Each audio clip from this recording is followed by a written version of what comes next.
Michael, talk some NBA hoops. Down to the Final Four. We'll start off with the Celtics and Heat. The series that I didn't think was going to be close, and it's game two was. It gave me some hope that it could be a fun series.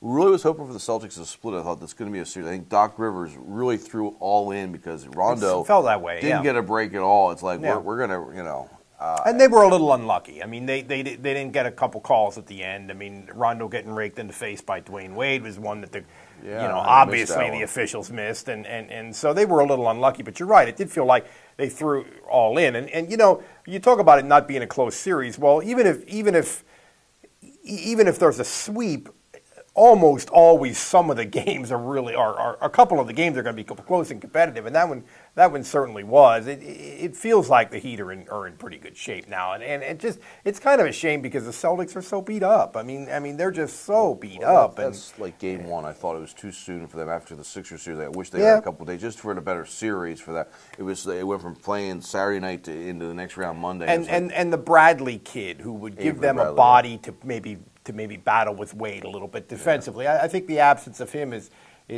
hurting a little bit. But, the Heat's playing well. The Heat plays at both ends, and they really defend.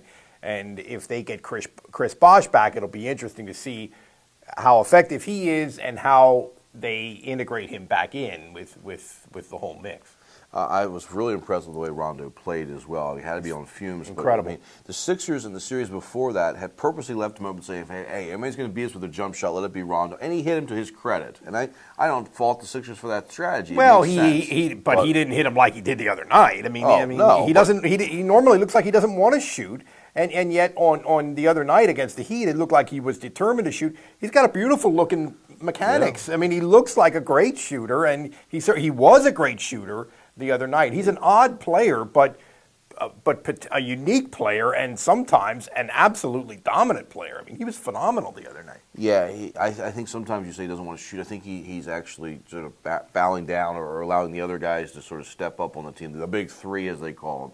I don't think maybe he needs to look for a shot there's something more. to that. But when you're turning down an open 14-footer that they're begging you to take, I mean, sometimes he's a little bit of a head. Yeah, it is. Yeah. Sometimes a little bit of a head case about shooting sometimes, and you watching that the other night, you wonder why. Yeah.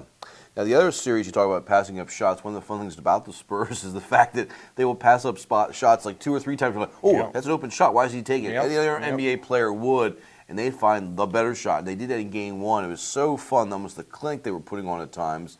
And then by the end, the Thunder had cut it to 6, and you're thinking, Thunder are in great shape for game 3 because of the way they were playing. So the first 2 were Spurs, but the Thunder showed you a lot of promise. They did, exactly. And I thought even there were times in game 1, especially in the first half of game 1, where San Antonio had like 13 turnovers or something like that, where I thought they actually caused some problems with their defense.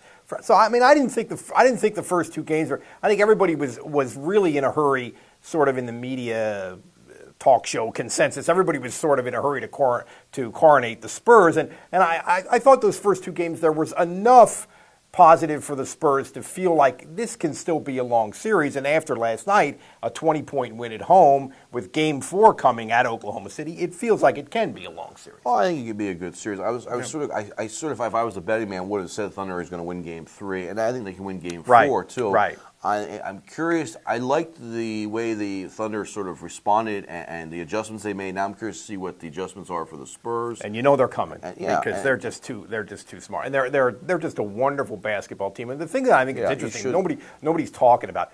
Last year and the last couple years, I remember people writing, Tony Parker is on the way down. They need to deal him and start rebuilding. What happened to these guys physically? Those 3 guys, Ginobili, Duncan, they just are so rejuvenated athletically. That's the part of this story that I think maybe is just almost miraculous. Parker was on the way out. He's got stuff going on in his personal life. Plus, Ginobili couldn't stay healthy. Duncan, 2-3 years ago, looked like he was shot. I don't know where his energy's come from. And last year they lost in the first round to Memphis. Yes, and he is being, I didn't like them as much last year coming on out of the regular season as I did this year. They feel, it reminds me of that movie where they got the people got the elderly people got the fountain of youth. You know what I'm talking about? Like, what happened here? It's just physically they're different. Cocoon. There you Howard go. movie. There you go. Yeah, it's like a Cocoon type thing, and I think it's funny. The Heat is, you think of LeBron, you think of Dwayne Wade, who played great in Game 3 against the Celtics, or Game 2, I should say. They are not going to be if it winds up being the Spurs and the Heat. The Heat are not going to be the favorites. They're clearly not going to be the favorites. And that team is so loaded, with great players, yet they're not going to be the favorites. And that itself is interesting. I think it'll be such a different mindset. It might almost be a relief for the Heat to be the underdog. I mean, that's going to be interesting. And there's a lot of interesting things about that series, and maybe we can get into that once the stage is actually set for that series, if it happens, and break that down a little bit, because I think it's a very fascinating series. I think I'm going to watch Cocoon tonight now.